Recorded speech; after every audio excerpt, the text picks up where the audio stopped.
You indicated that you were seeking material about the Holy Grail. Can you tell me more about what you are trying to find? What is your aim? I thought I made myself abundantly clear. To find the Holy Grail, I must research everything possible about the Holy Grail. Yes, of course.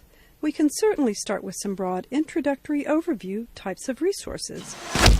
But since this is such a broad topic that can be researched from many different angles and from different disciplinary approaches, ultimately your research will be more efficient and effective if you narrow your topic to a more achievable scope, such as a specific aspect of the topic, particularly if you are conducting research for a class assignment or research paper.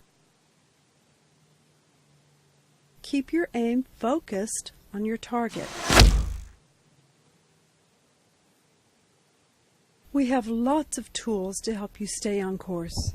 Well, while I'm at it, I suppose said research might prove fruitful for a paper on Arthurian mythology multiforms in my Perspectives on Myth class. You seem to be immersing yourself into your studies. Well, there is much to learn, and even a knight of the purest heart and motive could not traverse these vast seas of research without first charting a course. Only a fool would set sail before learning to navigate the waters without his trusty compass to guide him along the way. And I assure you, dear madam, I am no fool. Exactly. You should map out your research destination and use tools that will help you reach your journey's end. And luckily, we have access to some excellent resources and tools that help you focus your research topic and keep you on track. For example, we have some reference sources here in the English Reading Room that give you guidance on conducting research in our discipline, such as the MLA Handbook for Writers of Research Papers and Booth's The Craft of Research.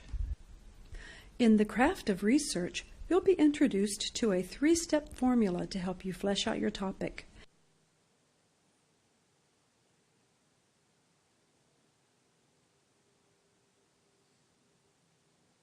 Part 1 deals with defining your topic. I am studying. Part 2 helps you define the question. Because I want to find out what, or why, or how. The third part of this 3-step formula deals with the significance of your topic. In order to help my reader understand, when you know where you need to end, you'll have a better idea of where to start. And don't forget that your instructor will help guide you and make sure you're on the right path. In addition to Booth's The Craft of Research, there are some excellent online resources, such as Purdue's Online Writing Lab, also known as Purdue's OWL, O-W-L for short. Be sure to look at the Writing and Literature section of the subject-specific writing guides. I shall consult this wise owl straight away. Another useful online resource to help define your topic and develop your research strategy is the UC Library's Research Tutorial. This tutorial will give you tips on picking a good topic, identifying ideas, choosing keywords, and understanding the different types of resources and how to match resources to your information needs.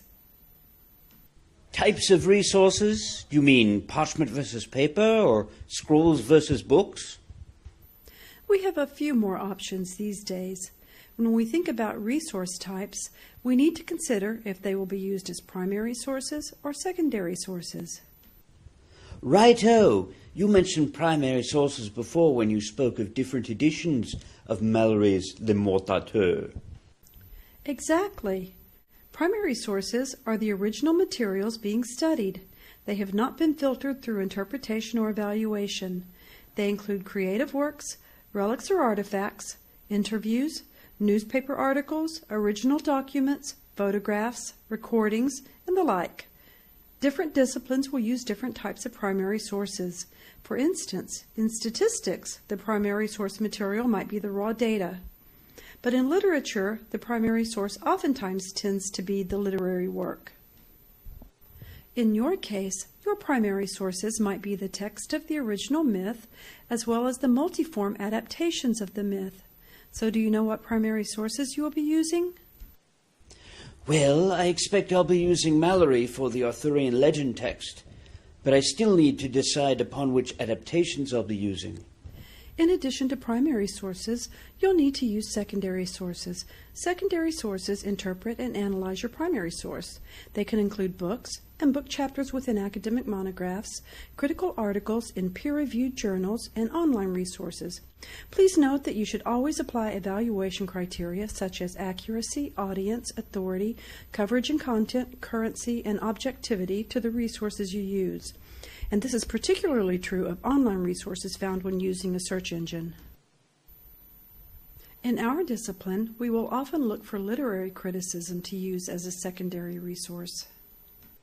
You make it all sound so simple, but look at all yon books, at all yon magazines.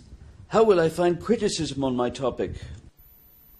There are some excellent bibliographic finding aids that will help you locate literary criticism and other secondary research on your topic.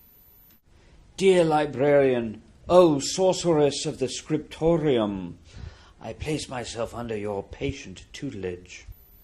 We have many excellent librarians here on campus who are always glad to help you with any of your research needs.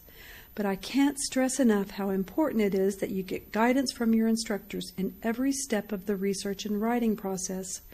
Take full advantage of your instructors' office hours and seek out their input as much as possible. Most assuredly.